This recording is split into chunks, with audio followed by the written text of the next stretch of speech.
Welcome to my channel. You're watching KNV Monsters. Welcome back to the second episode of the Yellow Thunder tournament series. In the second round here, I'm going to be going up against players Whitebird and Ominous Hominid. And in case you forgot the team that I'm using Cannondramon with the SSR ability and Gigaseedramon with the SR ability. And let's go ahead and get right into the first match. My first opponent is going to be Ominous Hominid, and my opponent is going to be bringing in a Cannondramon with the R synergy ability as well as a Kazuchimon with the SR synergy ability. And so because I am running a double data team here, I do have an advantage over the Kazuchimon, so my plan for this match is to take down the Cannondramon as quickly as possible, hopefully get a W attack on it, and then finish out the game by taking down the Kazuchimon.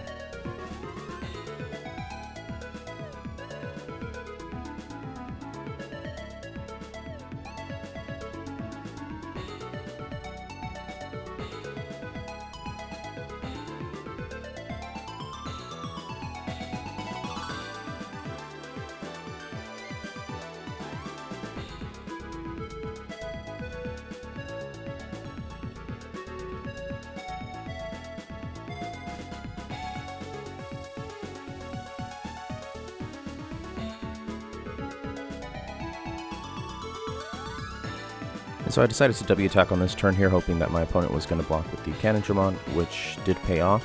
Because I was able to get the W attack damage on the Cannondramon, this match is going to be a lot easier to get through. And I just decided to block with the Gigaseedramon here, knowing that my opponent was going to W. The Gigaseedramon is going to go down, which will allow me to bring in my Cannondramon with the SSR Enhanced ability that gives it a plus 25% HP increase to finish out the game.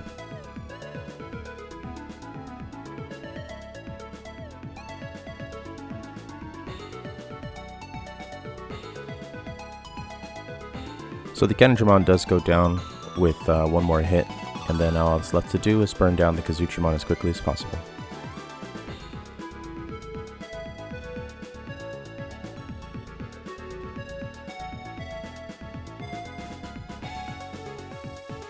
I'm definitely at the advantage here. The Kazuchimon is hardly doing any damage to my Cannondramon, especially with the HP increase.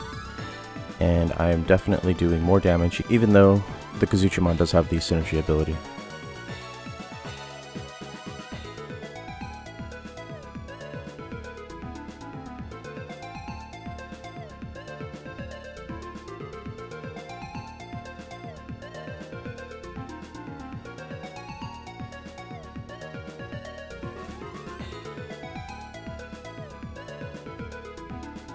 Looks like we both missed a couple blocks here on a couple of these turns, but no big deal. I'm still at an advantage. Just gonna try not to miss any more blocks.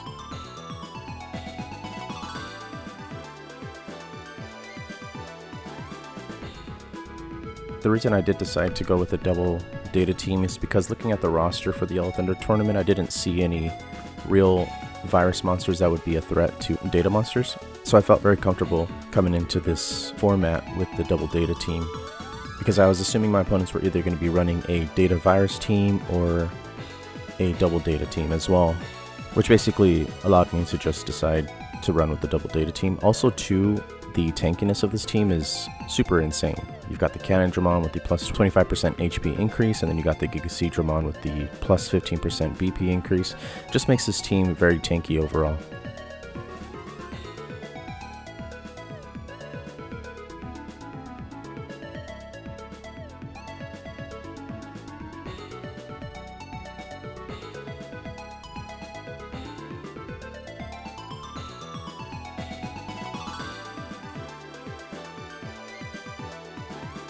And so I was able to win the first match of the second round here, and my next opponent is going to be Whitebird.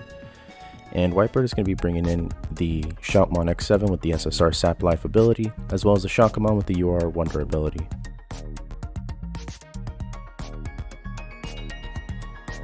When the roster for this tournament was initially announced, a lot of people voiced their concerns about the Shockamon being too overpowered to be in the format because of the UR Wonder ability, which buffs its BP by 30% if you get an excellent on the defense minigame.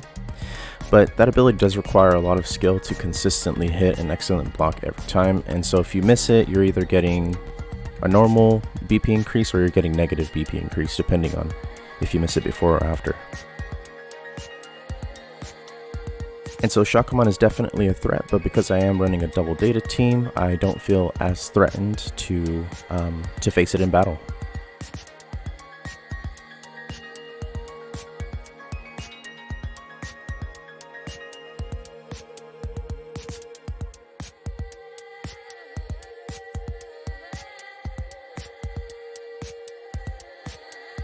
And so I was assuming my opponent was going to W attack here, and so I decided to block in the back with the Cannondramon. And it was definitely a good call, because if my Cannondramon went down, I would have lost my W attack, but now I could just sit back and relax and use the W attack whenever I want. Hopefully on the Shakamon to get rid of its massive amount of HP and to break through that BP increase.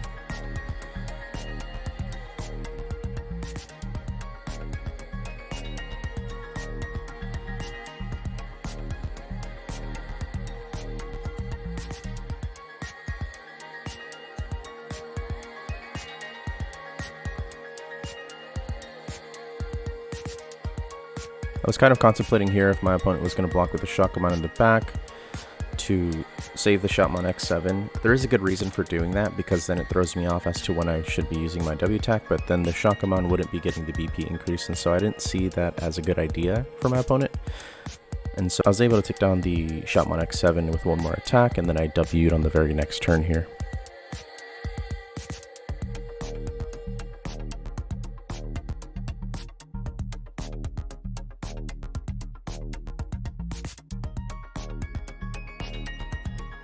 And that did 3,277 damage to the Shakamon, so now all that's left to do is just burn it down with my double data team. Hopefully my opponent doesn't get the upper hand on me.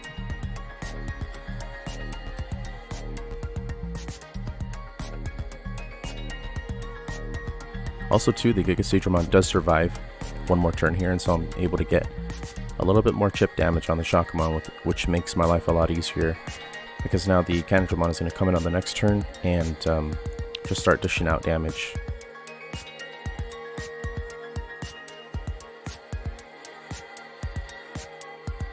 So the odds are a little bit even, but because I am at the type advantage again, I do have the upper hand. But again, my opponent does have the 30% BP increase, which puts them at about plus 55% increase overall if they do hit an excellent on the BP minigame.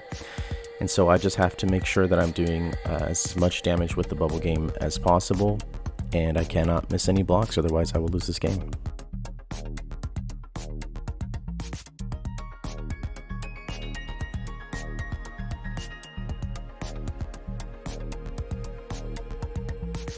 Unfortunately, my opponent does miss a perfect defense on the defense minigame, and so my Cannondramon was able to take out a lot of Shakamon's HP, which puts me at a huge advantage. Basically, the match is no longer neck and neck, and I am able to take out the Shakamon on the next turn.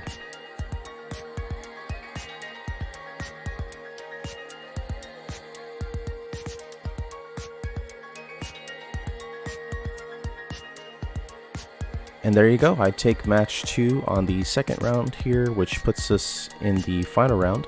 My final opponent is going to be Blade for the final round here, and I will be doing another episode on the final round. It is going to be a best of 3 battle between myself and Blade, so stay tuned for that video to come very soon.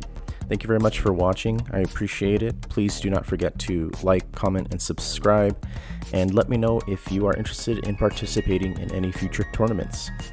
So I'll see you guys in the next video. Peace.